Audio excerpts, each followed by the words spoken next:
welcomes you to a true story of a courageous mother guiding her 4 children through war-torn Europe in search of her husband. Let's join Dr. Kay Kuzma now as she tells us the first part of this amazing true story entitled Lemonade, The Escape from Poland. I'm going to tell you a story about Kim, Kari, and Kevin's grandfather and about their daddy, and what happened a number of years ago as they tried to escape from Poland. And I call this story Lemonade. But you're not going to know why the story is called Lemonade until the very end, and then I'm going to ask you to see if you know why the story is called Lemonade. The story starts out with William. Now, he's a young man, and he wants to know a lot more about God. He lives in a country called Poland, and why they worship God, but it's always the priests in the church that talk about God and have Bibles. And he wants to have a Bible so badly that one night as he's praying to God, he has a dream. And the dream is about this man who sells books. And he comes to the door and he has a briefcase full of Bibles. Well, William woke up and was excited because he felt that that was an answer to his prayer. That if he could just find the man who sold books to open his briefcase, why, he could have a Bible. He could buy a Bible. And he wanted one so badly. And one day he was over at his friend's house. And a book salesman came to the door and knocked. And the friend wasn't interested. No, I'm sorry, I don't want any books. But William recognized that man. He was the man in the dream. And as soon as the door shut and the book salesman started away, William said goodbye to his friend and headed off down the street after the book salesman. And he came up to the man and he said, "Sir, do you happen to have any Bibles in your briefcase?" And the man said, "Well, yes, I've got lots of Bibles." And he opened up his briefcase and showed William all the Bibles and all the other books. And William bought them all and took them home. That's the kind of a man every book salesman loves to meet. That'll take the whole briefcase, or everything in it except the briefcase. And William went home, downstairs to his little bedroom, and began reading all these books. And he came across things that he never knew before. Things like, the 7th day is the Sabbath? He couldn't believe it. But he went back and he found the book salesman and he said, "Prove to me out of the Bible the 7th day is the Sabbath." And the man showed him right out of the Bible that the 7th day was the Sabbath. It says there, right in Exodus 20. It's one of the commandments. And suddenly William's eyes were opened and he said, "Yes, I want to worship God on the 7th day. But where can you find people that worship God on the 7th day?" And the book salesman told him, and William became a 7th day Adventist. And he had a dream just about that time that he had a basket. And in the basket he had lots of bread. And he was breaking the bread and feeding all the people. And when he woke up from that dream, he said, "I believe God is calling me to be a book salesman and to share the things that I have learned with others." Now, William's mom and dad didn't really think this was a good idea, that William should become a Seventh-day Adventist. Why was William leaving their religion? Why, in their religion, if a son or a daughter left and went to any other denomination or any other church to worship, it was better that they should die and be dead and gone and buried rather than to go and worship in any other church. William's mother was a very, very religious woman. And she was so concerned because William was going not the way of her church, but a different way. And he had become a Seventh-day Adventist. And she kept saying, "It is better if William were dead. It is better if William were dead." And she was so distraught that one day she decided what she needed to do. It was her responsibility. If she had raised a son that would reject his church and keep the seventh-day Sabbath and go with this little tiny church, it was her responsibility to kill her son. Well, William had no idea what was in his mother's mind.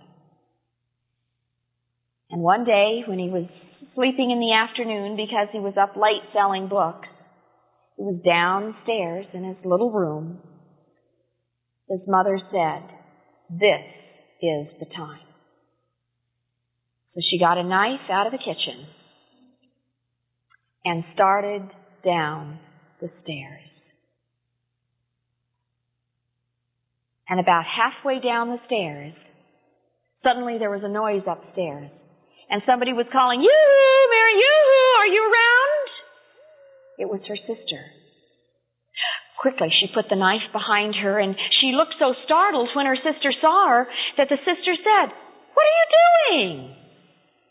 And the mother said, I just felt impressed that it was my responsibility to kill William. And the sister said, "That's terrible. You shouldn't do that." And she began to talk some sense into this mother. And Mom put away the knife. But when William heard the story, he knew it was no longer safe to stay home. And so he moved out and full-time started selling books, door to door. And he would go and everybody that was interested, he would get in a little group and he would study the Bible with them. And when they would want to be baptized, he would call in a minister and they would come and baptize everybody. And pretty soon little churches started here and little churches started there. And one day, William went to the door in this new town that he had never been before, and he said something about the books he was selling. And the man at the door said, "Listen, Mr. Kuzma, there is a Sunday school teacher here who is a really good Sunday school teacher. And if you can convince this Sunday school teacher that all this stuff you're telling me is true, then we'll listen to you." And William said, "Well, I know I can convince anyone that it's true. It's right here in the Bible." "Oh, but you don't know Elizabeth. Elizabeth knows the Bible backwards and forwards." So a meeting was arranged for William and Elizabeth to talk about the Bible. And William presented something, and Elizabeth said, "Oh, that's not right." And so William would say, "Well, find in the Bible where this Sabbath isn't right." And Elizabeth would go and look here, and then she would look there, and she said, "I know it's not right." And she looked all over, and she couldn't find any way to prove her point. And pretty soon, Elizabeth was convinced that William had the Bible truth, and the books that he had were the truth. And so Elizabeth became a Seventh-day Adventist, and so did a number of people in that town. And pretty soon, William thought Elizabeth looked like a pretty nice girl. And Elizabeth thought William looked like a mighty handsome man. And they decided to get married. And they had 4 children. The oldest one was Donna. And then 2 years later came Christine. And then a couple years later came Jan, which is Kim, Kari, and Kevin's daddy. And he wasn't called Jan when he was a kid. His real name was Jan. But when he came to this country, they looked at Jan and they said, "Well, we know how to pronounce that. That's Jan." So everybody calls him Jan now. But it was Jan. And for short, a nickname, they called him Janek. Like we have John and Johnny. Well, it was Jan and Janek back there in Poland. And then, about 8 years later, came the caboose of the family, little baby George. And the family went from place to place as Mommy and Daddy would sell books, and sometimes there was terrible persecution. people didn't like them sometimes in their city because they were telling things that the rest of the people didn't believe. And so they would take rocks, and at night they would throw it through the bedroom window. And sometimes these rocks came very close to hitting the kids in their bed. And it wasn't always a pleasant situation. But at least Mommy and Daddy were busy every single day sharing the gospel. And Daddy came home with such exciting stories. Why, one time he came home and he said, "Kids, you will not believe what happened to me today. I was in this certain town, and all the church leaders got together, and they decided they didn't want me in this town any longer. And so they got clubs and sticks and started to chase me out of town. I was frightened. I grabbed my briefcase and started to run, but the mob was right behind me, and I ran as fast as I could, and suddenly there was a great big hole, and I tripped and fell right down in that hole. I was desperate to get out. I was only just a few seconds ahead of these people, and I tried to scramble out of that hole, and I worked, and I worked, and I worked, and I couldn't get out of that hole. And pretty soon I realized that the people had run right past me. They didn't even realize I was down in that hole. And pretty soon it was quiet. And I tried once again to climb out of the hole. That time, no sweat. Boy, I just climbed out of that hole, and nobody was around, so I took my briefcase, and here I am home. And day after day, Daddy would come home and tell the kids about the miracles that God performed for him as he was out selling these books, talking about the importance of the Sabbath and the beautiful things in Scripture and sharing these with the people. Then, one day, when Jan was 8 years old, something happened in that country. The Nazi army forcefully marched through Poland and in just a few days captured the whole country. And suddenly, the German army was in control of Poland. The Nazis would not let anybody worship anything. Why, it was illegal now to go to a church service. It was illegal to be caught preaching. It was illegal to sell books. And when the family wanted to go to church, they couldn't go to a church building. What they had to do is take some flowers or a present as if they were going to a birthday party. And then they would come to the house where they were going to have Sabbath school and church. And they would look both ways to see if anybody was watching. And if nobody was around, then they would go up to the door and knock. And when somebody would open the door, they would say, "Happy birthday!" and hand them the present and go in, just in case somebody was listening. It was so dangerous to have religious meetings at that time that they could not even sing because somebody might hear the singing and report them. And oh boy, if you got reported to the Nazis, you might be shipped out on the next train to a concentration camp, and nobody wanted that to happen. So they would quietly open up the hymn books, and instead of singing, they would read the words of the song. And then, later on, the war went on. The German army had marched up into Russia, and things began to get a little difficult.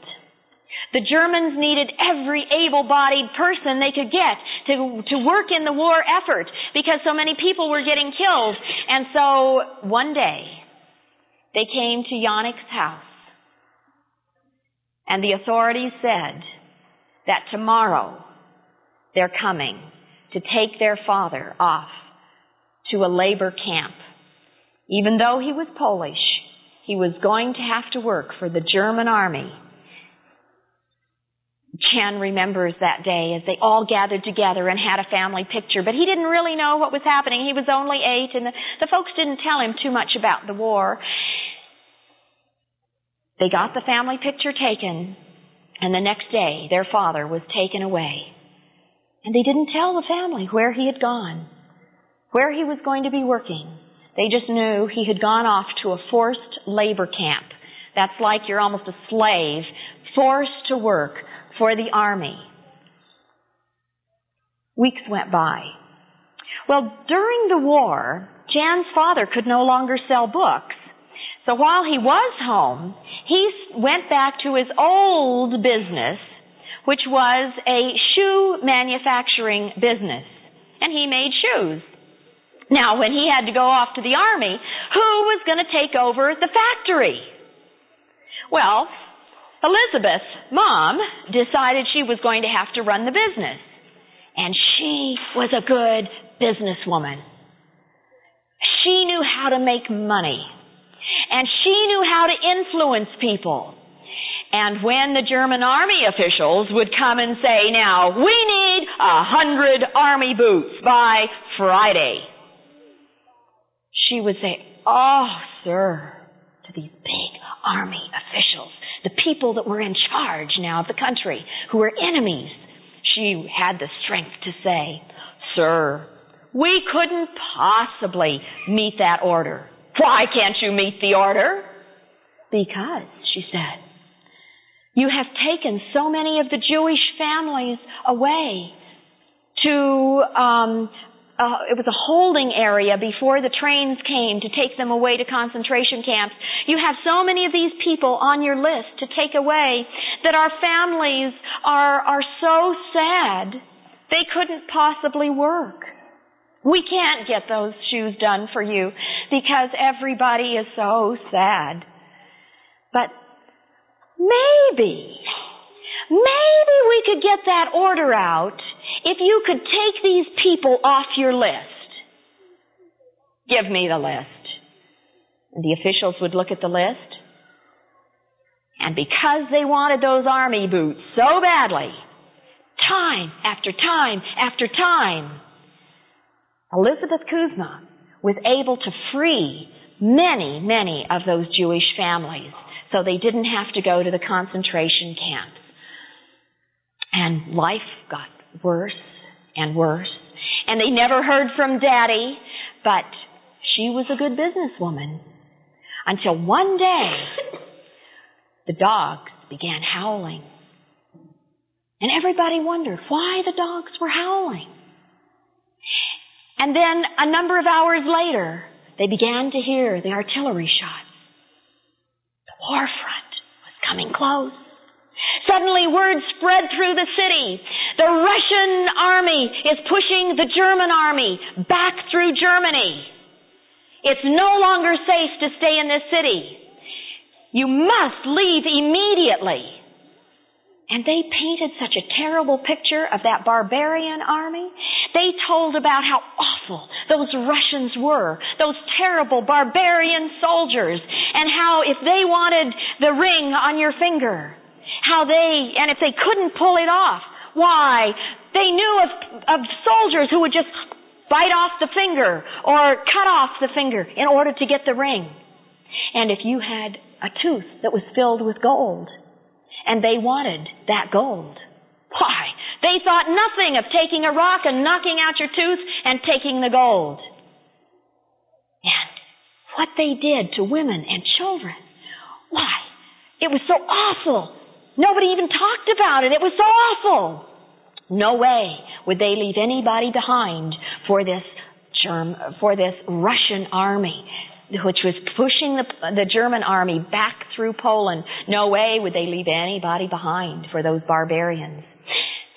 What they really didn't say is they didn't want anybody left behind who was still favorable to the Polish-Russian army that was pushing the Germans back through Poland, because then they would help the army if they were left behind, and they weren't going to leave anybody behind. So they made it absolutely mandatory that everybody had to leave town.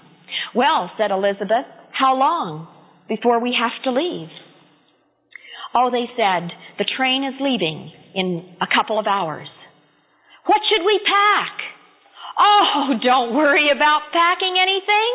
Why, this is just a temporary setback.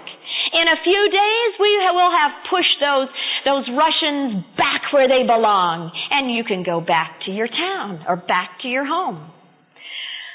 So, Mommy and the 4 kids, they packed up a few suitcases, and just as if they were kind of going on a picnic,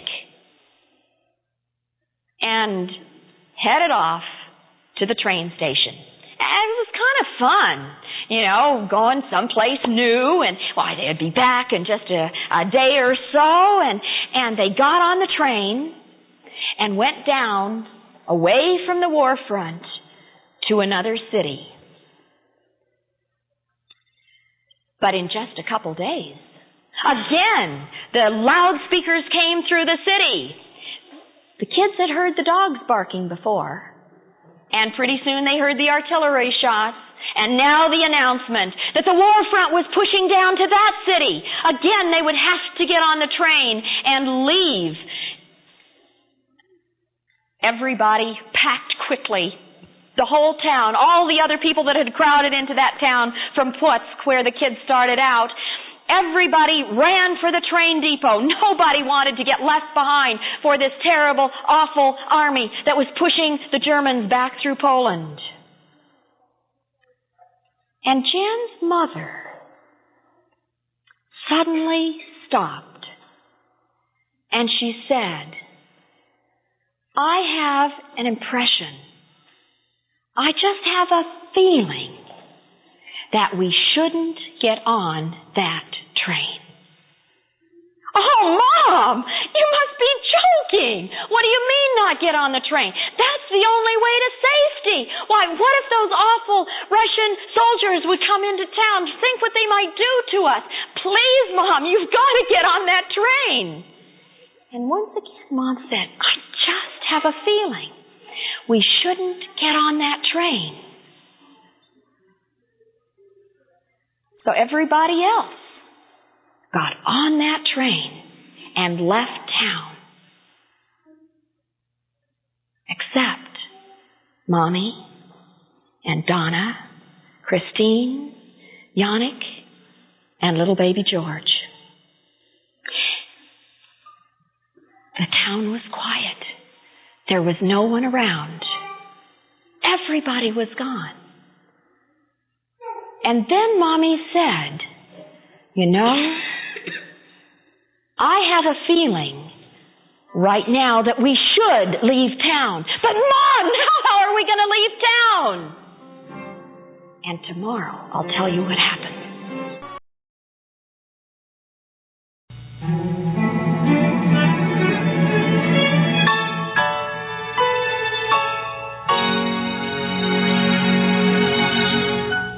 Lemonade, The Escape from Poland. This is part 2, entitled A Mother's Sacrifice. And once again, here is Dr. K. Kuzma.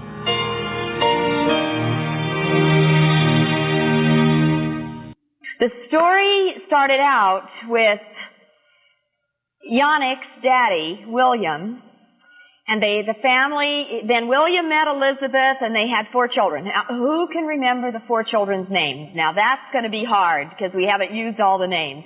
Can you remember? The oldest daughter was Donna. Very good. And the next one down was Christine. Oh, you kids listen so beautifully. And then came Yannick.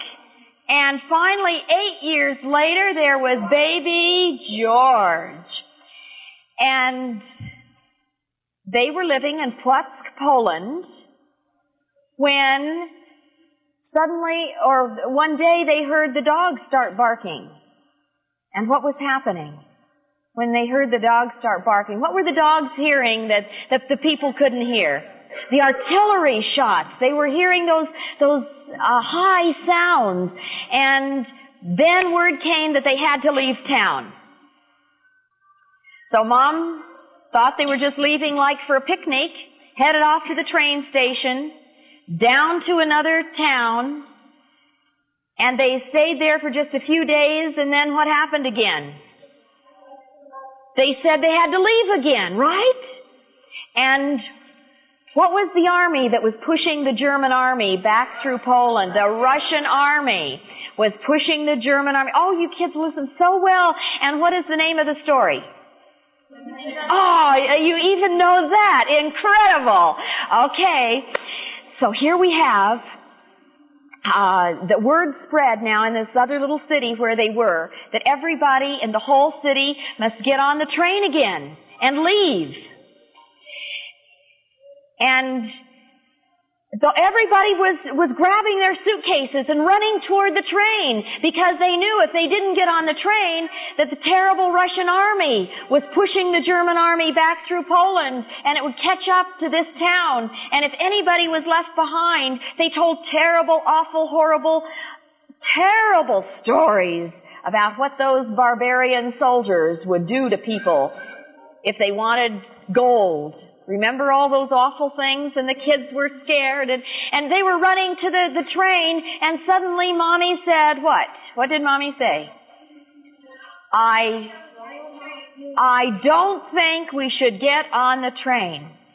Now how many think that's really a smart idea? To stay behind when everybody else gets on the train. It doesn't sound like a very smart idea, really, does it? Well, today you'll find out if it was a smart idea or not. So there's Mommy, and Donna, and Christine, and Yannick, and baby George standing beside the highway. And they see the train leaving town. Everybody in the whole town is on that train. And there they are. They chose not to go on that train.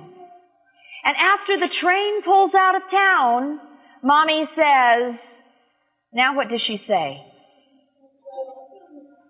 I think we ought to leave town. And the kids say, Mom, but the train just left. The only way out of town. It's gone. Why didn't you decide that half an hour earlier so we could have gotten on the train?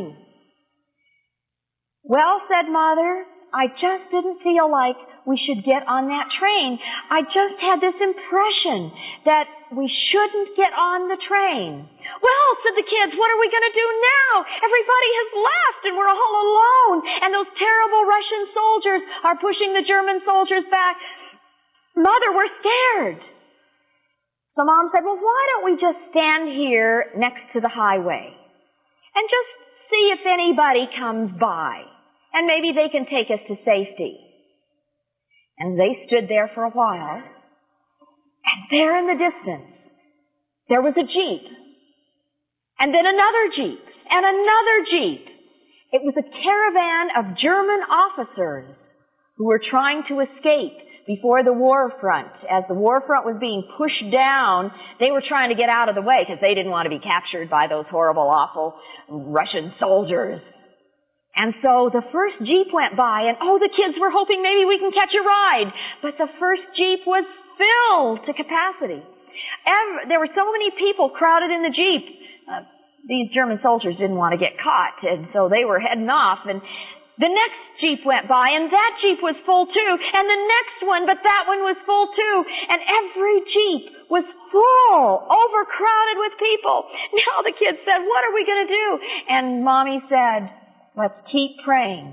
God has a way to help us. He will never leave us. Let's just pray. And they began praying and watching all that caravan of Jeeps go by. And finally, they saw the last Jeep of the caravan.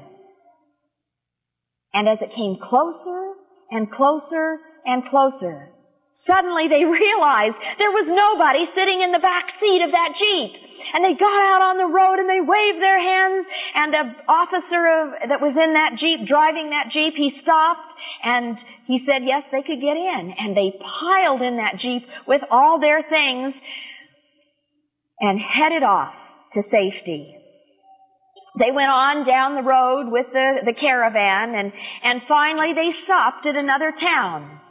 And this seemed like it was far enough away from the war front. No way would the war front come into this town.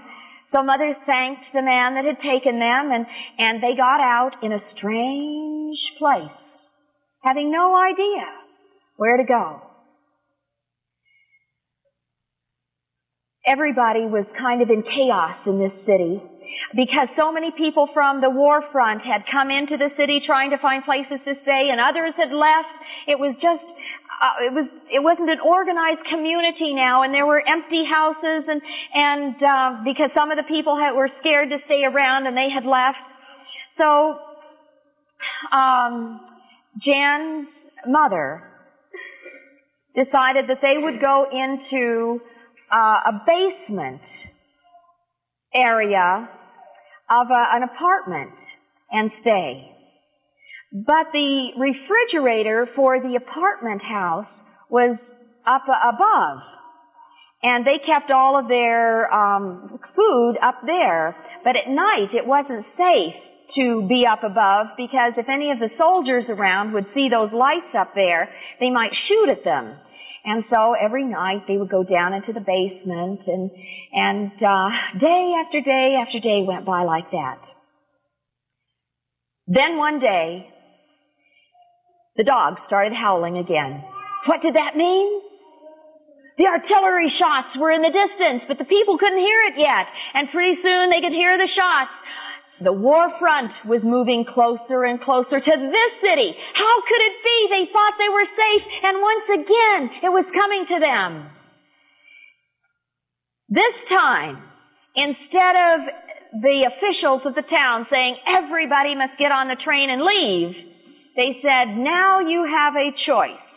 They realized that pretty soon the army was just going to catch up, and it was probably not, they couldn't move everybody in the whole country.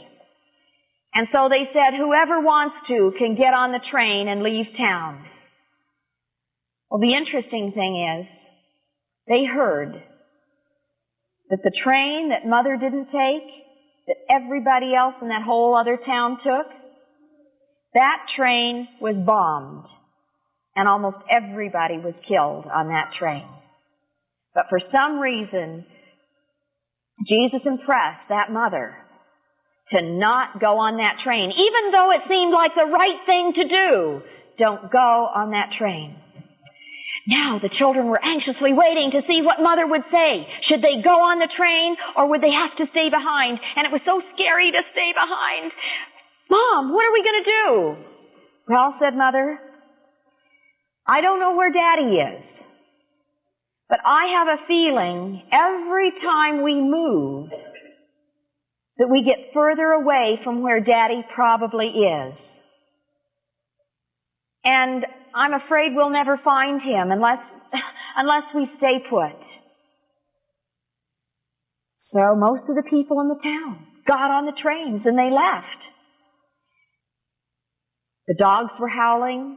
They could begin to hear the artillery shells, and they knew that that night the army would break into that town and overtake that town, unless something happened, that the German soldiers again drove the Russian soldiers back away. But it didn't look like it. It looked like the German army was losing.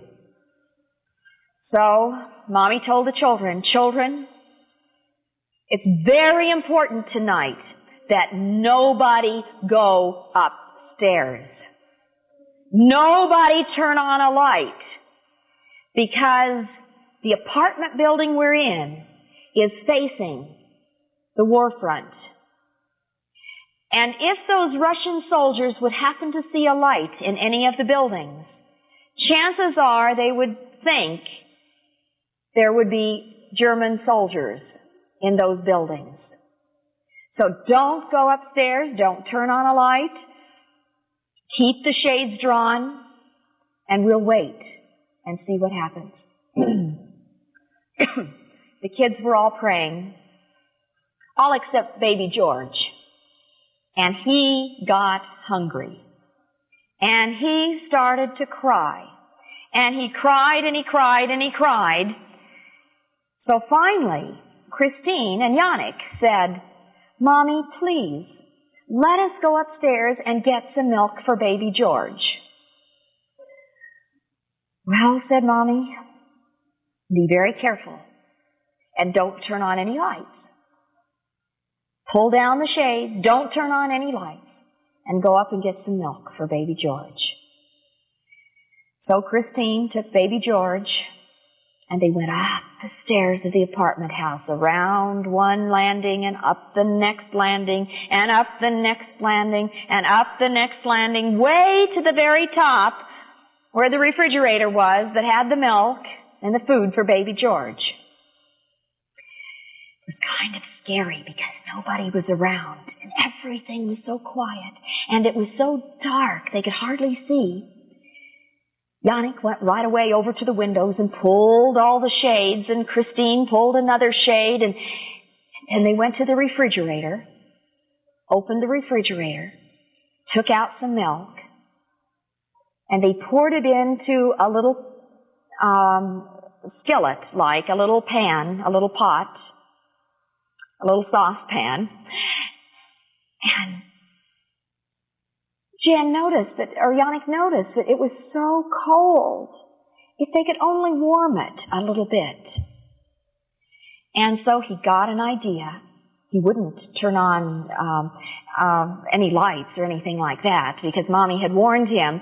But he got an idea that maybe if he had just light a candle, then he could warm that milk up a little bit before giving it to baby George. So he struck a match, and he lit the candle, and he was standing there trying to warm the milk up for baby George. And suddenly there was a terrible explosion. The windows were just blown out. Yannick, baby George, and Christine were thrown to the ground with a blast that hit that building. Everything was shaking. And Yannick and Christine were scared to death, and baby George began to scream. And finally, after all the noise faded away, everything was still once again. Those kids got up so fast off the floor, grabbed baby George, forgot about the milk, and they went down those stairs faster than you can imagine, down all the way down to the bottom, and hid in the basement. The next day, they found out that the Russian army had seen the little candle light probably flickering in past the shade. They saw just enough light to figure somebody was there. So they aimed the gun and they shot. But the Polish people have a saying that man may shoot the bullet, but God can determine the destination. And somehow that big artillery shell, instead of hitting the apartment building where the children were and the family was, it went just barely over the top of that building and hit the apartment building next door and leveled it to the ground. That night, after that terrible explosion, the kids were very quiet. All except baby George, but they tried to keep him quiet too. And as they were waiting, wondering what was going to happen, when were the soldiers going to come into town, they could hear movement outside the window. They were in the basement, so it was right next to them, and they could hear that the German soldiers were right outside, and they were quickly trying to change clothes out of their uniforms and into civilian clothing, so if they got caught, they wouldn't get taken into anyway, they wouldn't be prisoners of war. They would hopefully be looked at as civilians. They were changing their clothes, and during the night, the Russian army, with some of the Polish people that were fighting with the Russian army to get the Germans out of their country, they moved into town. Those terrible, awful, horrible, barbarian soldiers. But the next morning, when Jan got up, it was kind of exciting when you're only 8 or 9 years old. And all the doors of the stores were wide open. People had left, gotten on the train, knew they would probably never return. There was no system to deliver things from one area to another area, and all the doors were left open on all these stores. So the people that were left behind could go into a store, and if they needed some beans or some flour or some sugar or some things like that, they could just go help themselves until society got put back to order again, and they had people selling things and providing the stores with goods. And Jan remembers, that was so fun. That was so exciting to go into a store and knowing that now, let's see, the family, after all, I am the man of the family, maybe they need some beans or maybe they need some flour. And he would load everything up on a little wagon and take it back to the apartment house where his family was staying. Now, he did notice that there were once in a while somebody that didn't quite make it through the war as he went out into the outskirts of town. But he doesn't remember those gory things. He remembers how much fun it was to have all the stores open and to be able to take care of the family. After a number of days, they realized that the family needed fresh produce, things like milk and eggs and cheese and things like that. Well, Janek decided to go and get himself a job at 9 years of age. You see, there were these Polish soldiers that had come to town with the Russian soldiers, and they noticed that there were a lot of German Fräuleins around. Do you know what that means? Young girls. And the Polish soldiers thought these were very good-looking girls. And they thought it would sure be nice if they could talk to these girls. But they all spoke Polish, and the girls all spoke German. Well, it so happened that Janek spoke Polish, and he had gone to a German school for the last 4 years, and he also could speak German. So they had this little 9-year-old kid come over to translate so they could get introduced to the girls. And he would translate back and forth and until they got well enough acquainted that they didn't need Janek. And for his services, they gave the family milk and eggs and cheese and things like that. And that's the way the family lived for a number of weeks. And then society began to be put back in order again, and stores opened, and Janek's mother decided that she should start a business. Oh, she was such a good businesswoman. Her head could just figure out how to make money. Now, she was German by birth. She had married a Polish man, so she understood both the Polish people and the German people. And when the war front first, at the very beginning of the war, when the Germans overcame the Polish people, the Germans said if they wanted this, they said, "Thank you, I'm going to take it. We're the victors. You've lost the war." And they just took whatever they wanted. Now, the tables were turned. The German people wanted to leave that area because they were the losers. They wanted to go back toward Germany. And the Polish people said, "Wait a minute, you took things from us, now we will just take things from you." Well, Jan's mother, being German, but understanding the Polish people and really being Polish by citizenship and by marriage and citizenship, she decided that she would start a business.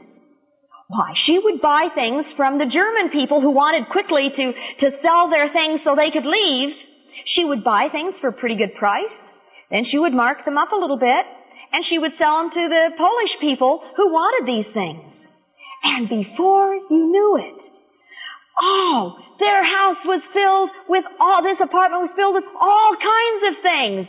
I mean, there were beautiful tablecloths and silver and china and gorgeous clothes, and there were watches and all these gorgeous, beautiful things all over their house. And Jan's mother was making lots of money. And then, Then something happened. Late one afternoon, there was a knock on the door.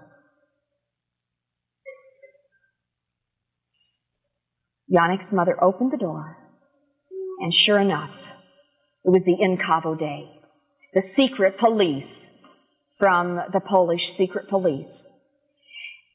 And they said, "We have come to search your house for 40 army coats. We heard you have stolen 40 army coats."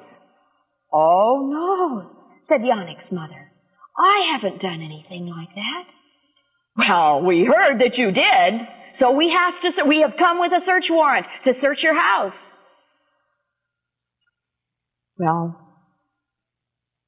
Yannick's mother had heard so many terrible things about these soldiers, the secret police, that she allowed these two men to come in. And they looked all over, and they looked at everything. And she could tell they were surprised that there were so many things there. But she noticed that one of the soldiers kept looking at her wristwatch. She tried to hide it, but he kept looking. Finally, after they searched all over and, of course, didn't find any army coats, they left. Oh, everybody was so happy to see them go. The sun went down. It was bedtime. And Jan's mother heard a knock on the door. This time she was really frightened. She began to pray because she had a feeling who might be at the door. Before opening that door, she quickly took off her watch and she hid it because this was the special watch that her husband had given her for a wedding present. It was a very, very expensive watch. And she didn't even know where he was. She didn't know if he was alive or dead. And she didn't want to give up the only thing that she had left that really meant something to her from her husband. So she hid the watch. And then she put on another watch. And after a while, after everything was hidden and the new watch was on, she went to the door and she opened it. And it was that secret policeman who had noticed the watch. He pushed his way into the house as soon as she unlocked the door. And he immediately said, he was Russian, so he couldn't speak Polish. He was in the secret police, but he pointed to the watch. Now, she couldn't speak to him. She didn't know the language, but she knew what he wanted, the watch. So she took off the cheap watch that she had put on her arm, and she gave it to him. And he shook his head. He knew it wasn't the watch that he had seen before. And she said, well, maybe she could find another watch. She kind of motioned to him, so she went over and she found another watch and had him look at it. And he once more shook his head. Well, maybe this watch. And she gave him another watch. But he continued to shake his head. That wasn't the right watch. And he began to get angry. Now, they had heard all kinds of stories about what these soldiers might do if they wanted something. But Yannick's mother did not want to give up her watch. Finally, this soldier in desperation was so angry that he pulled out his revolver and he stuck it at Mom's head. And he made a motion once again that he wanted that watch. And tomorrow I will tell you what happened. Welcomes you to part 3 of Lemonade, the escape from Poland. Once again, here is Dr. K. Kuzma to tell us about life after the war.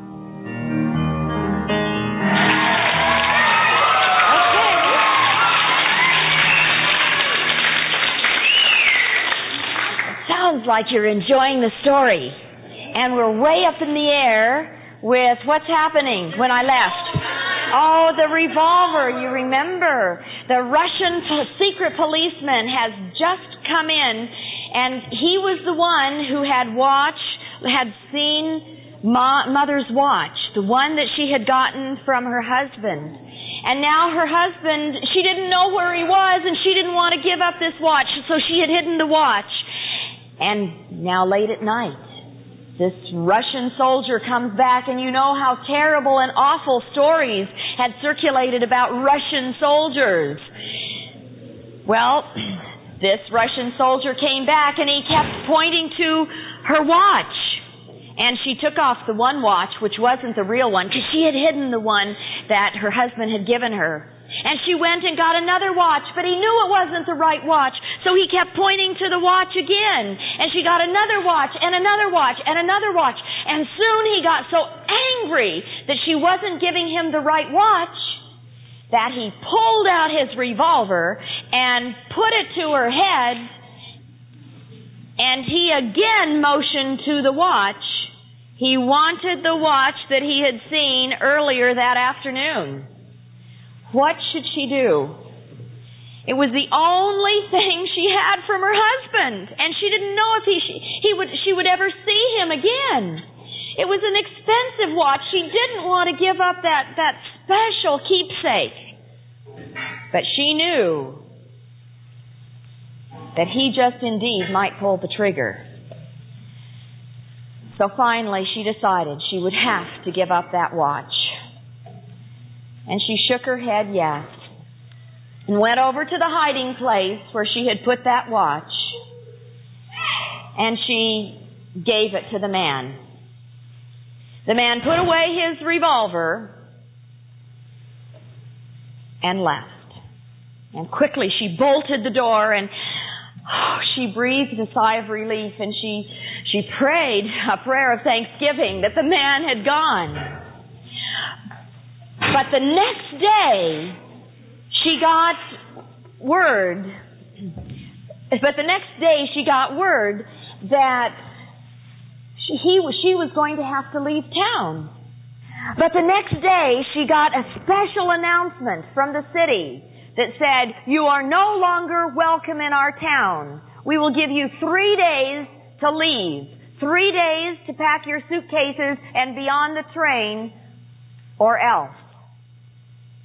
"What do you mean?" she said. 3 days to leave this house? Just look, she said, at all the things we have now. Once before, when we lived in Plotzk, we had to leave everything, our whole house behind. And now I've been able to buy things from the German people who wanted to leave, and sell things to the Polish people, and have more money to buy more things. And look, we have such beautiful things now. I don't want to leave again. And then she got an idea. Why, she knew some city officials. If she would just talk to those city officials, then maybe they would let her stay. And she talked to this person and that person, and she was sure now that she would be able to stay. So she didn't even worry about it. That was silly, having to leave the city. But on the third day, a knock came to the door. Again, the Russian secret police. With the notice, "You have 2 hours to leave your home, to get out of here, and you can only take 2 suitcases per person." What? We have to leave in 2 hours? No way will I be able to get packed up. 2 suitcases per person, and you must be out of here in 2 hours. She realized that they meant business. She realized they wanted everything that she had there, because no way could she take it all with her. She began packing quickly.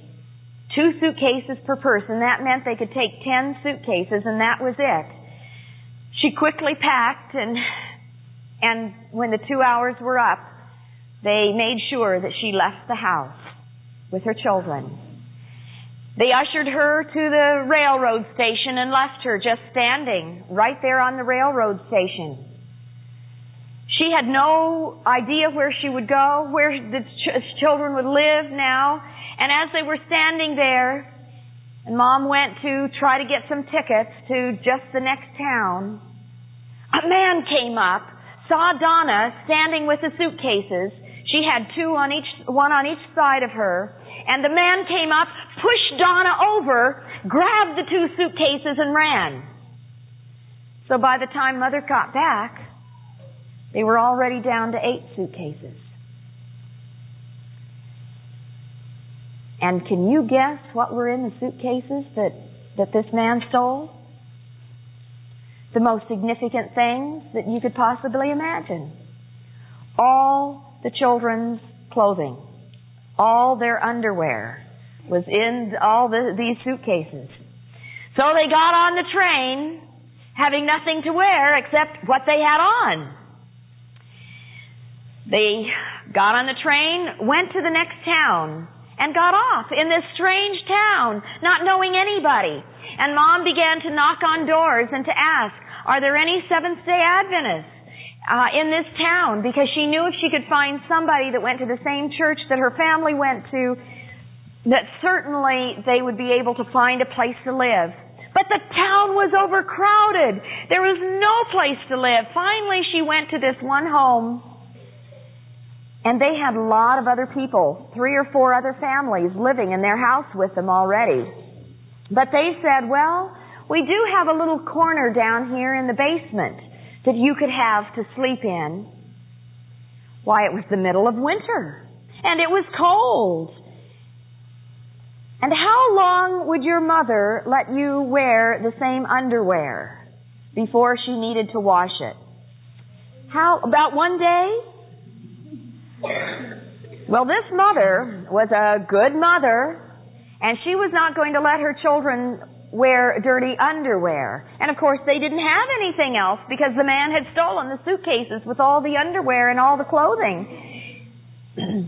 So when the day came for Mother to wash, the kids had to go to bed and wait there until she washed the clothes, until the clothes were dried, and they didn't have dryers in those days. They just had to hang them up and wait for them to dry. And finally, after they were dried, then the kids could get up, get dressed, and play. Well, obviously, Mother decided that this was not really a good situation. And the kids hated to go to bed all day long or wear a blanket around them all day long with all those other people in the house. So Mother decided she was going to have to find a place for them to live. She went out every day, early in the morning, knocking on doors, looking for a place to live. She couldn't find anything. Day after day after day after day, she searched, and still she couldn't find a place for them to live. Then one night, she had a dream. And in her dream, she saw this house with a red gate. And when she saw this house with a red gate, she knew that was the house that God had for them to live in. She woke up the next morning and woke up the kids, and she said, kids, today I'm going to find the house that we're going to live in. You are, Mother? How do you know? You've been searching for a week or so, and you haven't been able to find anything. Well, she said, I know. God told me last night that it's going to be a lovely house. In fact, it's going to be a house with a red gate. It is? Yes, said Mother. I'm going to go out really early today, and by nighttime, I will have found the place that we're going to live. You keep praying for me, she said as she left. Well, all day long, Mom searched up one street, down another street, over to the next street, down that street, around the corner, looking for this house that she had seen in her dreams. She forgot to eat lunch, into the afternoon, up one street, down another street, up this street, down that, around the corner, still searching for that house. The sun was beginning to go down. And she kept praying, Lord, I know you have a house for us. And just as she was almost ready to give up, She turned a corner, and there was a vacant lot, and she looked across the vacant lot, and there was a house with a red gate. She ran across that vacant lot, up to the house, opened the gate, ran in, up to the door, knocked on the door, and this German couple opened the door. And she said, "Hi, my name is Elizabeth Kuzma, and I was wondering, could I live with my 4 children in your house?" How would you feel if someone came up to your house and said, "Excuse me, please, could I live with my 4 children in your house?" Wouldn't you think that rather strange? Well, this German couple said, "Isn't it amazing that you have come to us? Why, we were just talking about trying to find our sons. We have 2 sons that have been lost in the war. We don't know where they are right now. And we were thinking that we should probably leave our house and go search for them, to try to find them. And it would be wonderful to have you stay in our house while we're gone." And so that very next day, Mommy and her 4 children moved into this beautiful house. And this German couple had left everything behind. So they had everything they needed. And Yannick, for the first time in his life, had a dog to play with. Oh, and this was such a smart German Shepherd dog. One time, about at Christmas time, this dog was just sniffing around in some bushes and kind of backed out of the bushes and had a $10 bill in his mouth. Yannick thought this dog was a pretty smart dog to go find money for him and to bring it back. They had a wonderful time in that house.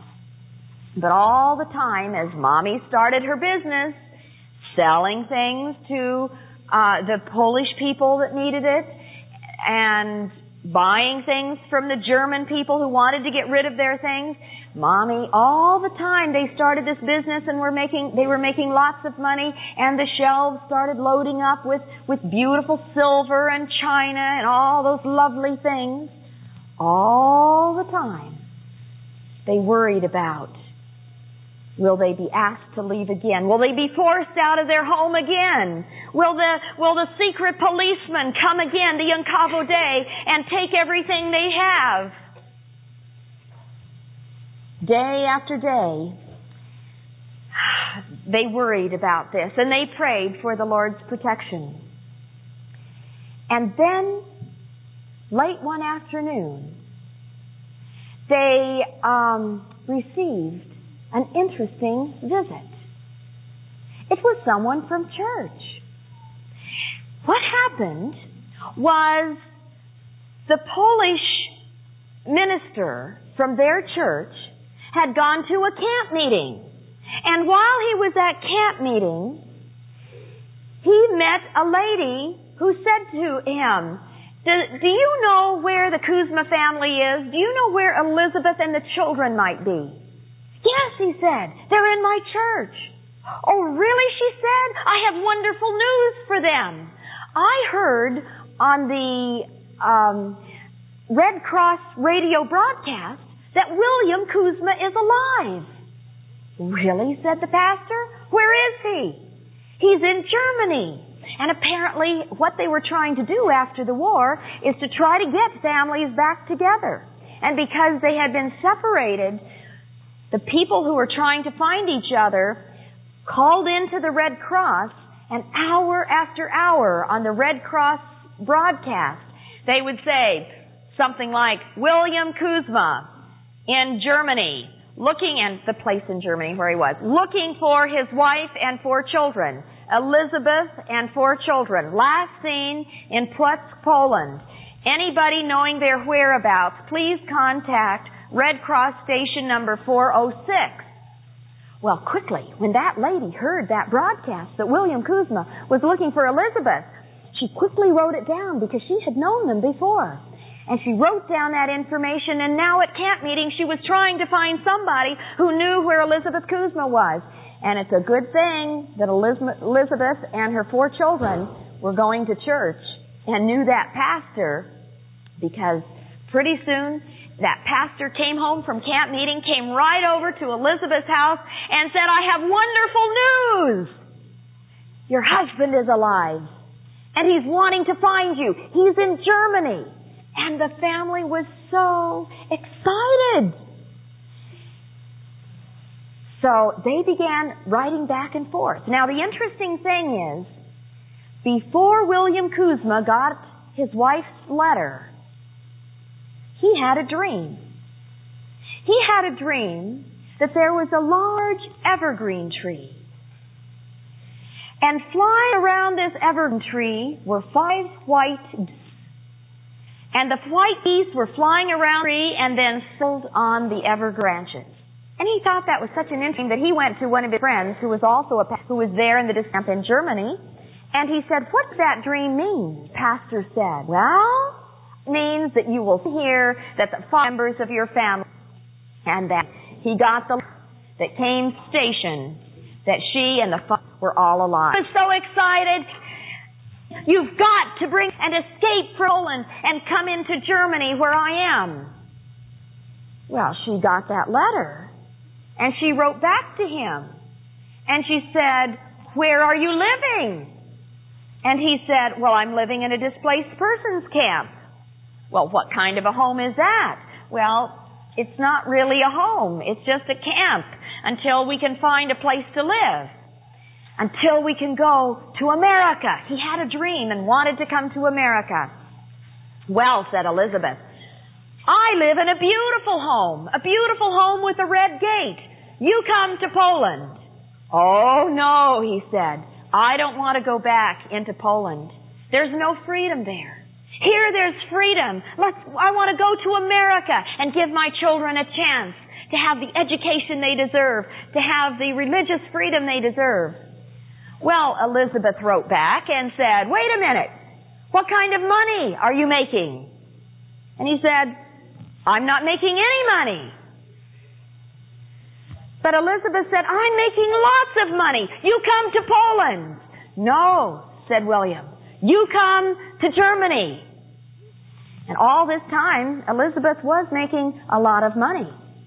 Beautiful things on the shelf. She was doing very well. She was such a sharp businesswoman. And then one day it happened. There was a knock on the door. And tomorrow I will tell you who was at the door.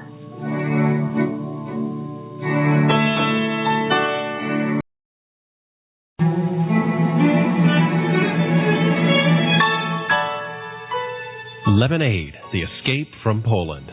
This is part 4, and here is Dr. K. Kuzma to tell us about the plans to escape.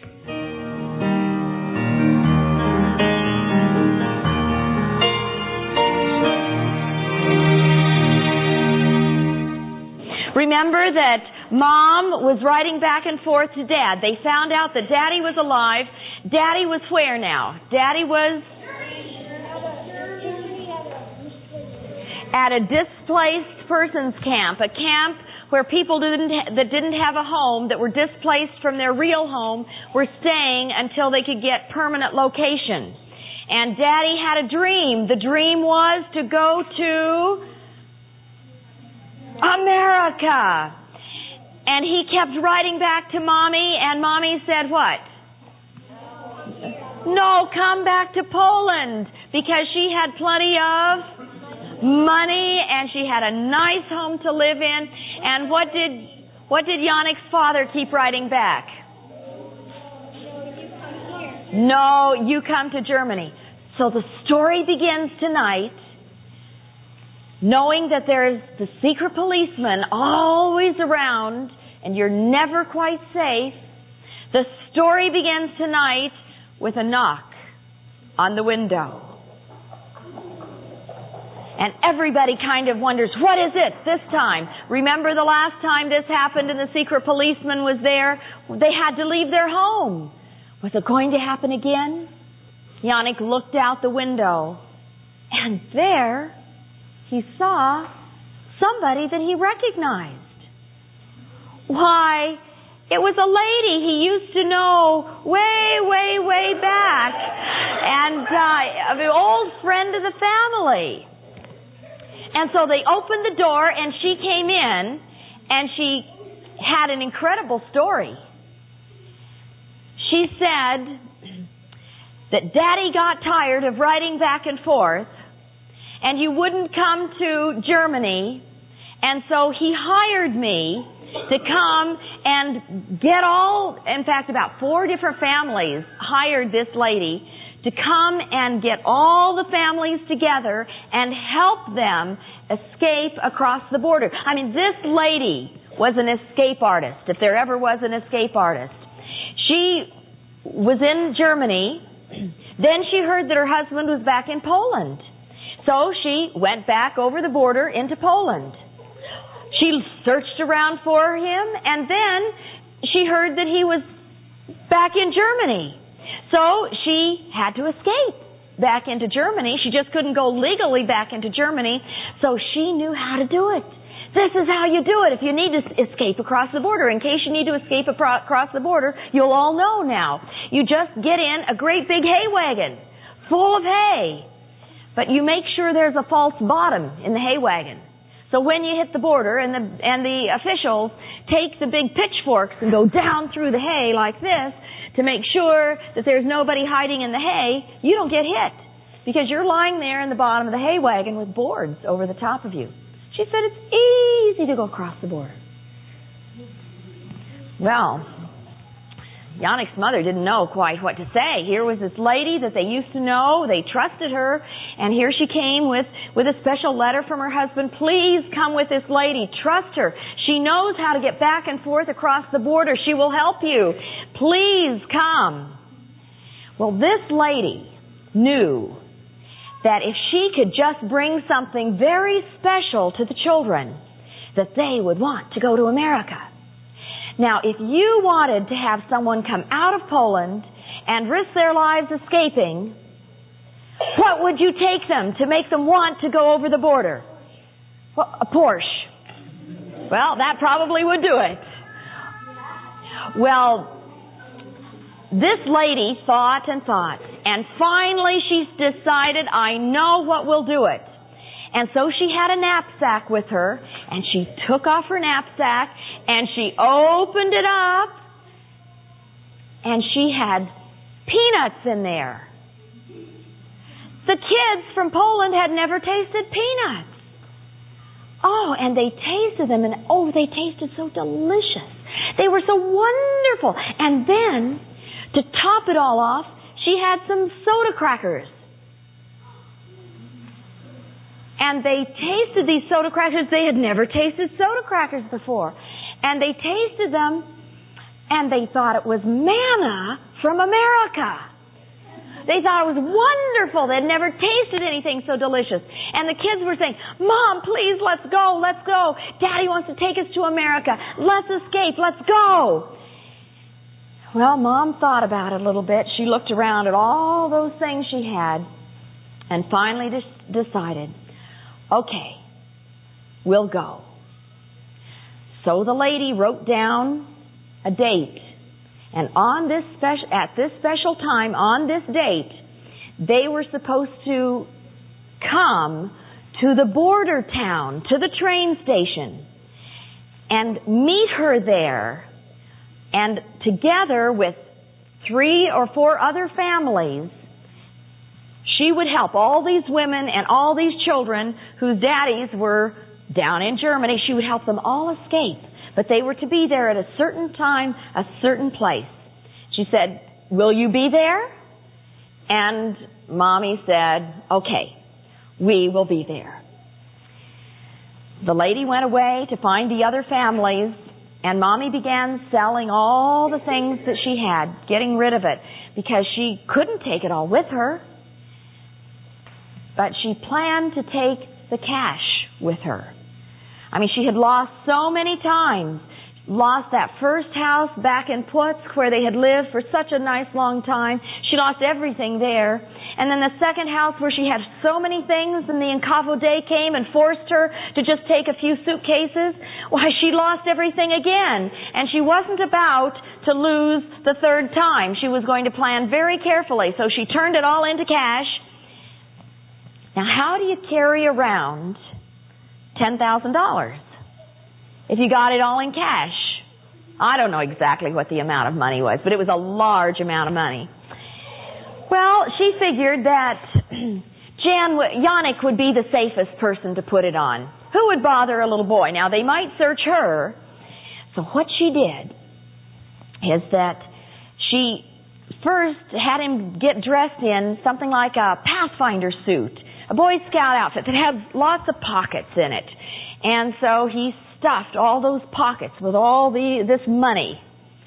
And then, over the top of that, she put another suit of clothing. And over the top of that, a big jacket and a few coins in his pocket. And that's the way they traveled when they left that house with the red gate and took the train into Stettin, that border town. That's how they traveled, with all the money on Yannick. I mean, he was loaded. That special date came, and they went into town on the train and got off the train at the train station, and there was the lady waving at them, and they were good. They were so happy that she was there, because they had no idea how to escape over the border. And they had their suitcases, and George was in his baby buggy, and everything was ready. And then they saw, there's another family that had gathered, and another family, and Mommy and the kids knew some of them from way back when they were in Putz. They knew some of these families, and now they were coming together, and it was so exciting. All the mommies had to do now was to find a place for all these mommies and all these children to live until they could figure out how they could escape over the border. So they were kind of standing around the train station, and they were discussing, how are we going to find a place to live? Well, one mommy went off in this direction, one mommy went off in that direction, another mommy went off in this direction to try to find a place to stay for a few days so they could figure out how they could escape.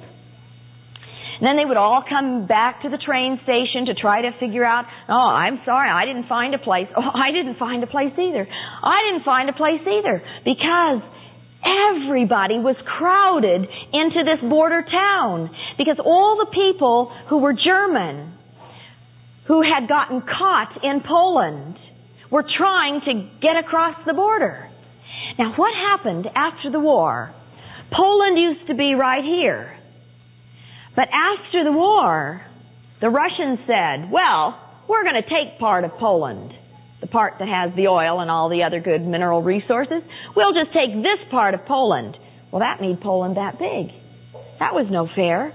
And because Germany lost the war, they said, we'll just move Poland's border down here. So instead of Poland being here, Poland was now down here, which meant when they moved the border, a lot of people who thought they were safe in Germany suddenly got caught behind the communist border. They were back in Poland because they just moved the border. So they all wanted to leave Poland. Now, if you were German and you had German papers to prove it, you could leave Poland legally. You just presented your German papers, and if they saw that they were legitimate, they were legal, they would just sign a form for you, and you could go in to a special camp. And in that camp, once a week, a train would come and pick up all the people that had been processed and were legally German. They knew they were Germans, and the train would come and pick them up and take them on into Germany. Well, Mommy looked at all those people, and she kind of remembered that, but they still had to figure out what they were going to do, and they were, of course, all Polish. They were all standing there late in the day after searching all over town for a place to stay and couldn't find a place. A railroad official, a Polish railroad official, came up to them and said, "I know you're trying to escape. Come with me." Oh, no. I mean, if they said they were going to escape and they were caught by an official of the government, they could be sent to Siberia. Oh, no, we're not trying to escape. I know you are trying to escape. Come with me. I have a place for you to stay. No, we're finding a place to stay. Just wait. Some of the mommies have gone off to find a place to stay. We'll have a place to stay tonight. Don't worry about us. Well, about an hour later, another mom came back and another mom came back. No place to stay in that whole town. So once again, that Polish railroad official came up to all those women and their children and all their baggage, and he said, I know you are trying to escape. Please come with me. I have a place for you to stay. No, we're not trying to escape. We'll find a place. And this Polish railroad official got so frustrated with all those women that finally he grabbed the baby buggy with baby George in it, and he started to run away with baby George in the baby buggy. Guess what all those mothers and children did? They ran after the railroad official who was running away with baby George. And they ran across town, and he led them to a long barrack-like building.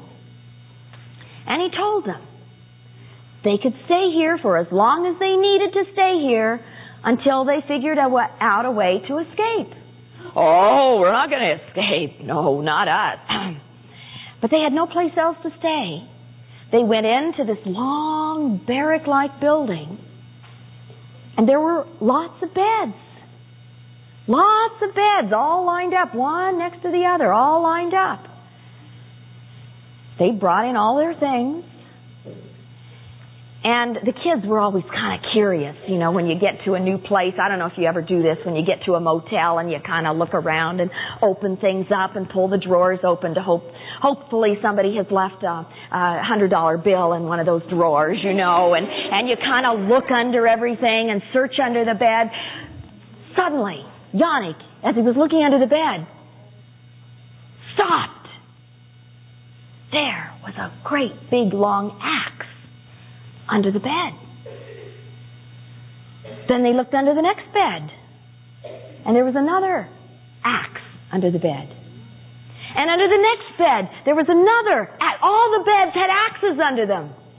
Well, they had never seen anything like this. It was kind of scary to be in a place where they had axes under all the beds. But that night, they went to sleep.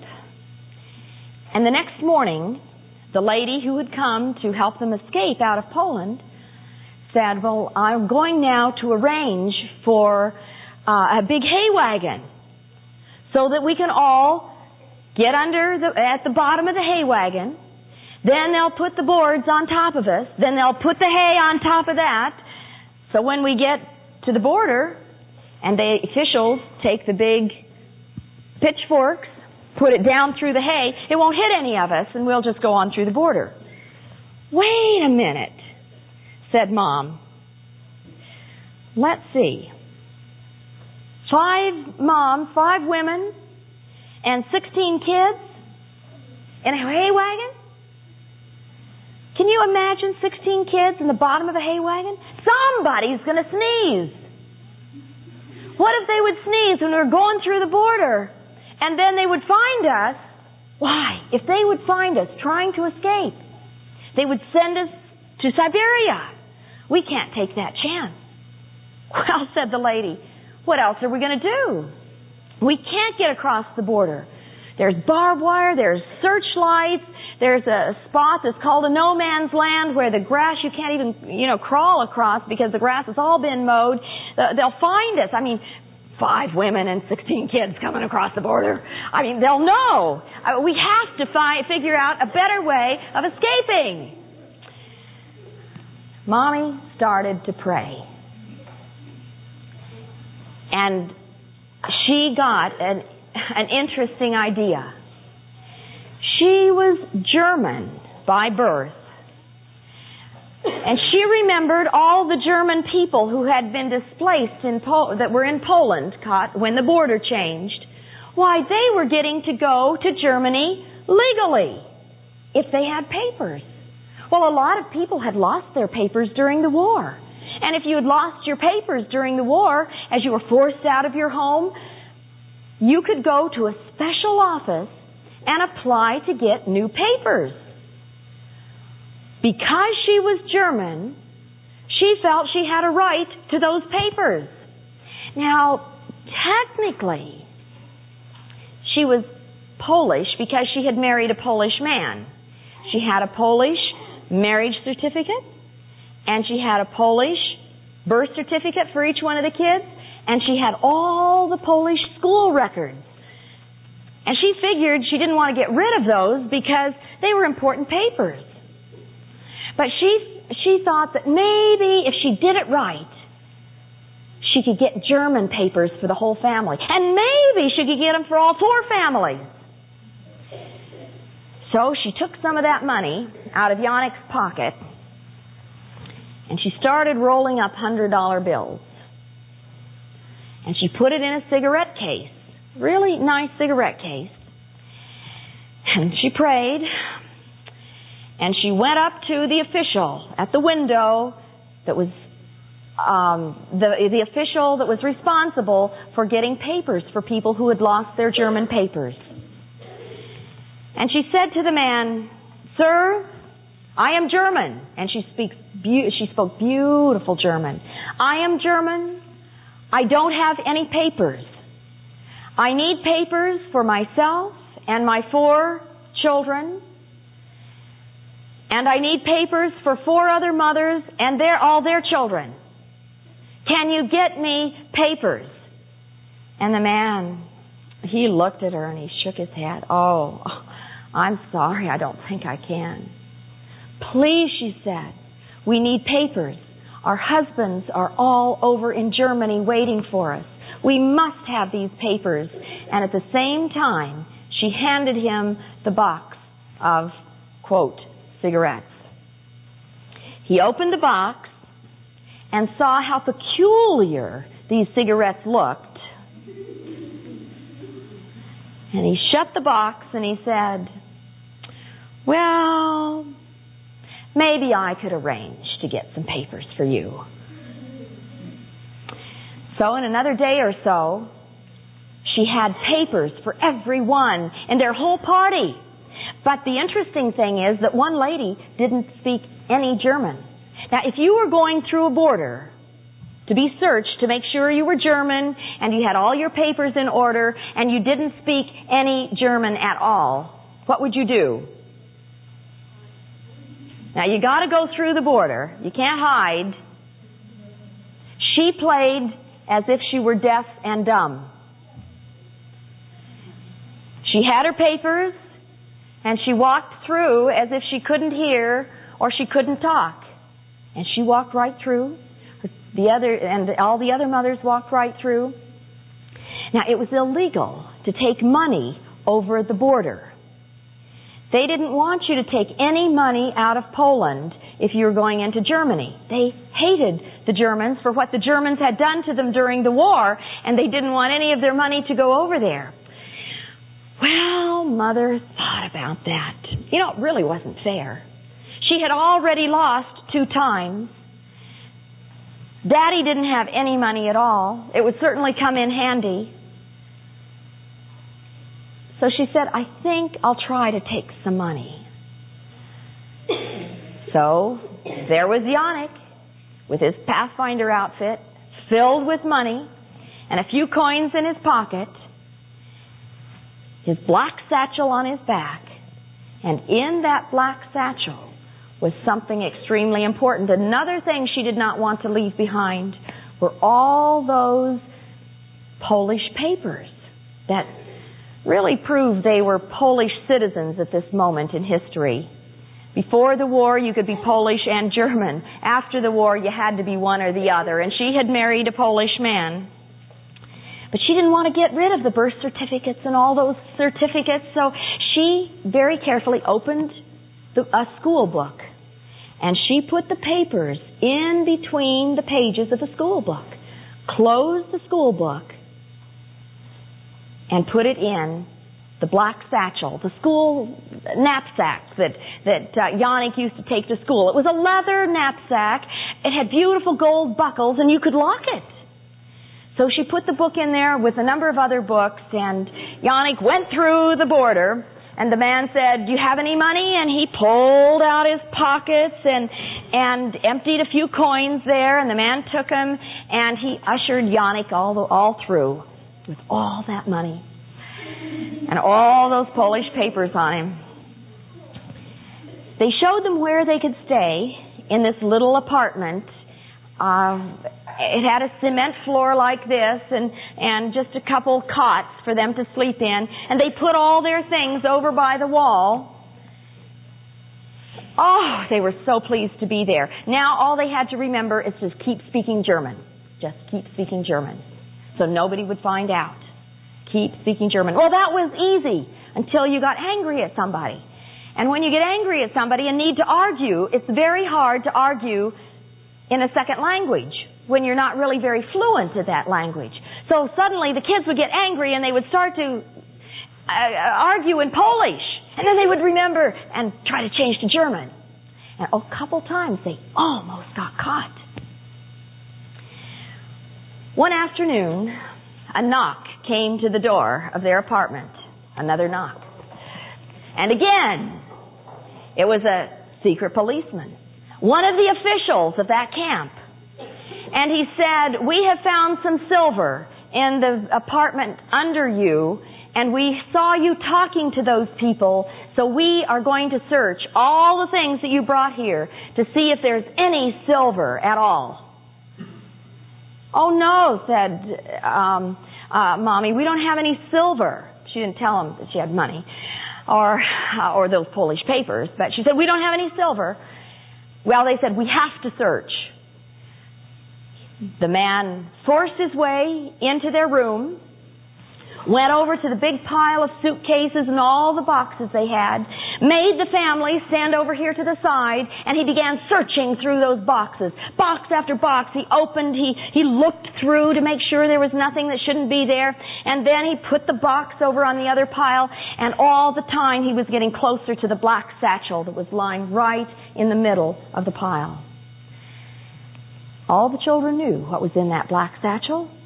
They knew that if he would look in that black satchel and find those papers, instead of going to Germany, it would be Siberia. So they began to pray, like they'd never prayed before, that the man would not find those papers. He looked through one box, then another box, and the closer he got, the more nervous the family got. And finally, they were able to catch Christine's eye. She was standing the closest to where the black satchel was. And the family kind of got her eye and motioned. And she caught on that they wanted her to pick up the black satchel. And while the official wasn't looking, to put it over on the other pile of everything that had been searched. So she waited. And she waited. Till just the right time. And it's really hard when you're 10, to do everything right. And she waited. And finally, he kind of turned the other way a little bit.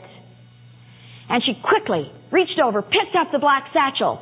And just as she was ready to put it on the other pile, he started to turn around, and she dropped the black satchel, and it fell over, and the clasp hit the cement floor and made a noise, and the man turned around and yelled, "I told you not to move! What did you do?" Well, they played deaf and dumb. They did not answer. He said, "Tell me what happened. I know something happened." He knew something had happened. But the family wouldn't answer. He looked back at the pile. He couldn't figure out what was wrong. So he continued searching through all the boxes.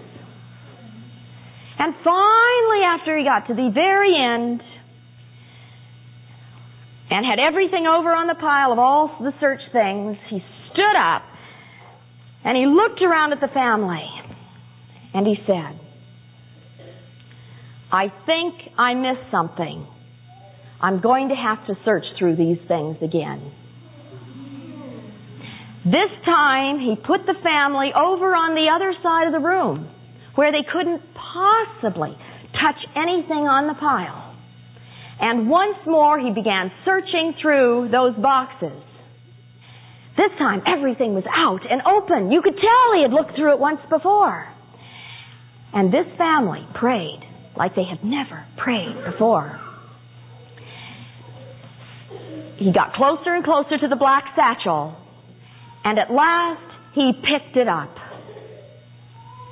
And he looked at it in a rather strange way, and he looked over at the family, and tomorrow I will tell you what happened.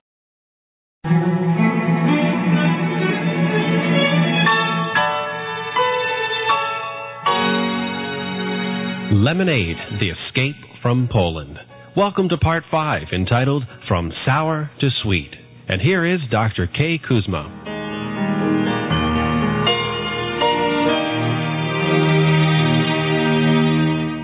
We start the story today about just at the time when the secret policeman was looking through or the secret official, whatever he was looking through all the boxes that Mommy and Aunt Donna and Christine and Yannick and baby George had.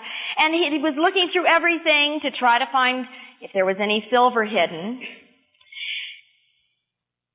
And he finally got to what? The black satchel. And he picked it up, and he shook the black satchel, and the children knew that if he would look in the black satchel, open the book of the black satchel, what would he find?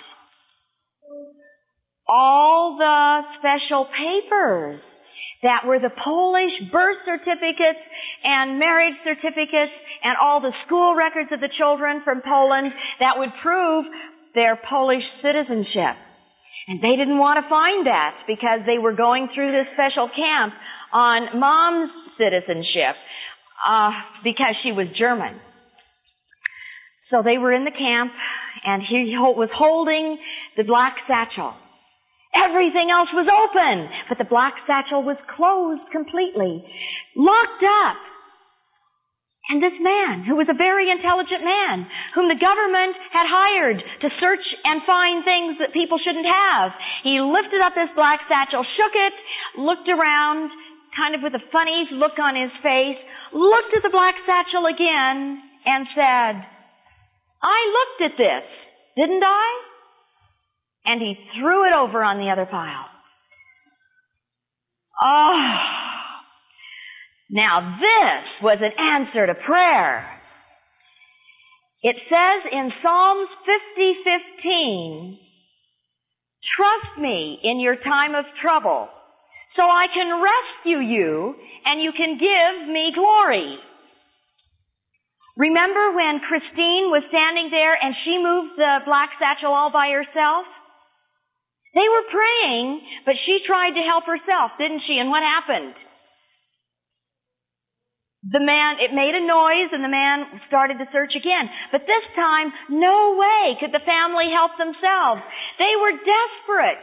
They really needed a miracle now, and God performed a miracle. Remember Psalms? Do you remember where it says? Psalms 50:15. Can you say it all with me? Psalms 50:15. Look it up when you get home. It says, trust me in your times of trouble, so I can rescue you, and then you can give me glory. Because we didn't do it on our own. We were at the bottom. We had no resources. Well, the man searched through everything else then, and he left. Oh, the family was so happy. He had finally gone. The next day came, and the next day, and the children tried to remember not to argue in Polish. And that one lady walked around camp all this time because she didn't know any German, playing that she was deaf and dumb. Oh, when would they schedule the train to come and take them on down to Germany into freedom and safety so they could be with their father? Finally, they announced that the train would be coming on a certain day. They packed up early in the morning, and now it was such a hot, blistery, summery day. They packed up everything, and they took it all out to the siding beside the railroad track. There wasn't a station there or anything, just a siding where they put all of their boxes to get ready for the train. The train pulled in, and then it didn't go anyplace. It just waited. And everybody was walking out around in the heat, and everybody was saying, when is the train going to go? When are they going to let us on the train? When are we going to leave? And they said, oh, it's not going to be for hours yet. Not for hours yet. Well, Yannick was so thirsty. And he began to feel his pockets. Do you remember what he had on? That Pathfinder suit all filled with, or that suit with lots of pockets at least, all filled with money. And on top of that, another suit of clothes. And on top of that, another jacket. I mean, he was hot. And he remembered all that money. And he said, Mommy, I am so thirsty, and there's nothing to drink here. And baby George is crying, he's thirsty. And Donna's thirsty, and Christine's thirsty. Mommy, I can see town right over there. And since the train isn't going to be leaving for hours, Mom, can't I take a bucket and go and get some lemonade? Oh, said his mom, I don't know if that's such a good idea or not. Please, said Yannick. Please, it's the last time I'll ever be in Poland. Let me go and see if I can get some lemonade. Well, Mommy was not quite sure about this, but she went up to where the train officials were, and she asked, what time will the train be leaving? And the railroad officials said, well, probably about noon. Oh, that was 2 or 3 hours yet. Plenty of time. So she came back, gave Yannick a bucket, and said, okay, run and get us some lemonade. So he headed off with a bucket in his hand, off to town that he could see in the distance. This was the last time he'd ever be in a Polish town, and he was so excited. Here he was going to town all by himself to get this lemonade. I mean, he was really a big kid here, and he headed off to town, and when he finally got to town, he was walking through town, and he began to notice all the things in the windows. And then he remembered all this money on him. I mean, talk about being loaded. He was loaded. And he thought, oh, you know what I would really like? I would like to buy something, a souvenir from my last time in Poland. And he started to look through all the windows of all the shops. And he went into a shop and he looked around. Oh, he couldn't decide what he wanted. And then he went out of that shop and into another shop, trying to figure out what he wanted. And then he saw it. There in a glass case, a beautiful little pair of binoculars, opera glasses. And he asked the man to let him see them. And oh, they were so fancy he could wind it out and see way far away and then turn it around the other way and see real close. And you know, oh, he was having so much fun with that. And finally asked the man, how much are they? And the man told him, and he dug in underneath all those pockets. And he got out a wad of bills and he pulled them out. And he counted it out for the man, and the man gave him the opera glasses, and he was so excited. He came out of the store, and he almost forgot what he was there for. The lemonade! Of course, the lemonade! And so he grabbed the bucket, and then he went to try to find the lemonade stand so that he could get some lemonade for the family. He finally located the lemonade stand. They filled up the bucket, and he decided it was probably about time to head back to the train. In fact, he kind of looked up in the sky, and he said, "Ooh, the sun looks like it's almost overhead. It must be about noon. Maybe I better kind of hurry along here." So he was walking along at a pretty nice clip, but he wasn't in that big of a hurry. And finally, he came over the last hill. And as he came over the last hill, he looked down to where the train should be, and the train was beginning to move. Yannick couldn't believe it. He started running like he had never run in his life, screaming at the top of his lungs, "Wait for me, I'm coming!" And the train started moving, and he could see his mother standing close to the engine of the train, screaming at the train dispatcher, "Stop the train, my son is coming, stop the train." Yannick couldn't believe it. He started running like he had never run in his life, screaming at the top of his lungs, "Wait for me, I'm coming!" And the train started moving, and he could see his mother standing close to the engine of the train, screaming at the train dispatcher, "Stop the train, my son is coming, stop the train." And he ran like he had never ran before, and when he came up to the train started to stop. But the scary thing was that the train dispatcher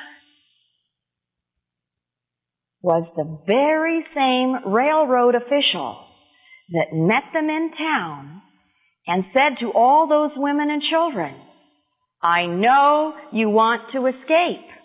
Come with me and I'll show you a place to stay." And they were so afraid that he would report them. Now he knew this family. He recognized that mother. He recognized Yannick running down the hill. He knew what they were doing. He could have turned them in, but instead he flagged down the train, he waved down the train, stopped the train, and Yannick and his mommy got on the train. There wasn't much lemonade in the bucket when he finally got on the train. In fact, nobody even talked about lemonade when they got on the bucket, or when they got on the train. I don't even know if he got on the train with a bucket. What do you think that mommy talked about when they got on the train? Yannick remembers what happened. He sat right next to the window, and he glued his nose to the window, and he watched the telephone poles go by faster and faster and faster and faster and faster and faster, and he didn't look anyplace else. But that didn't keep his mommy from saying a few words. What do you think that mommy said? "What took you so long? Yannick, where have you been? How come you didn't come straight back?" And she told him that for 20 minutes she had waited. They were going to leave 20 minutes earlier. For 20 minutes she held up that train saying, "You can't leave. My son is going to be here shortly. You cannot leave." Finally, after 20 minutes, she could hold up the train no longer, and they said it had to go. Suddenly, this mother had to make a decision. What should she do? Here she was trying to escape from Poland. Her son wasn't there. There was Christine and Donna, maybe 11 and 13, 12 and 14 years of age, just young kids, and baby George. She finally decided, instead of leaving Yannick behind all by himself, that she would send the two girls and baby brother George on to Germany. Hopefully their daddy would find them. Hopefully he would be there when they got off the train. She would send them on, and she would wait behind for Yannick. She would give up her chance for freedom for her son. That's love, don't you think? And you know, the beautiful thing is that God loves us so much Jesus gave His own life for us so we could live forever. Doesn't that make you feel loved? Well, the train went on down to Germany. Daddy was there with a horse and buggy, actually. It was a really big occasion, and he got a horse and buggy, met his family, and the kids were so excited. And then they went to the German camp, the displaced persons camp, waiting to get to America. They wanted to come to America, to the United States. And they prayed and they waited and they went through health checks. And finally, after 4 years, they were able to come to the United States.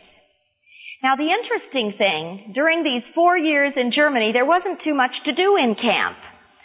And so Yannick would play soccer. Oh, and it was fun to play soccer, but he hated school. And every day when he went to school, he never had his lessons done. So the teacher would spank him. And when they got home, his sister, who was in the same grade, told Mom and Dad that Yannick got a spanking at school, so he got another spanking at home. And sometimes Yannick was a little mischievous and did some other things that perhaps he shouldn't have done. And in that school, they would draw a circle up on the blackboard and make Yannick kneel on pebbles. He wore those lederhosen, they're called, those shorts. And he would make him kneel on some pebbles on the ground with his hands in a circle way above his head. And when his hands got tired and started to come down, everybody in class would say, "His hands are coming down!" And up they would go again. Or else he would get it again. But when this kid, who never did well in school at all, didn't even like school, but boy, he loved soccer, when he came to the United States on a big ship, sailing into New Orleans, he got off that ship, and with thousands of people around, he went up to a rather stout gentleman and his wife, and he said, "Mr. Jensen?" And the man nodded his head. He found the people that were there who had offered them a place on their farm. And they went out to Texas to work for a whole year, hoeing cotton, picking cotton, and hoeing in the watermelon patch. And when Yannick spent a whole year picking cotton for 30 cents an hour, you know what Yannick decided he was going to do? He didn't really want to pick cotton for the rest of his life. He decided he was going to study and get good grades. And he found that he could get better grades in English than the kids who grew up knowing the language. And he started studying, went to Andrews University, graduated from Andrews University, came to Loma Linda University. I know you're not interested in this, but when he came to Loma Linda, he met me. And that was the best thing he'd ever done. And we got married, and we had Kim, Kari, and Kevin. You know, we can learn something when we look back at our families. God really has us in His hands in a special way. And if we'll just reach out and talk to Him and put our faith in Him, why, anytime you get in trouble, and it's easy to get in trouble, isn't it? You can remember, what verse are you going to remember? What verse? Psalms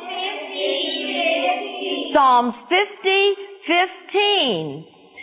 Trust me in your time of trouble. So what? So what was God going to do? Trust me in your time of trouble so I can rescue you and you can give me the glory.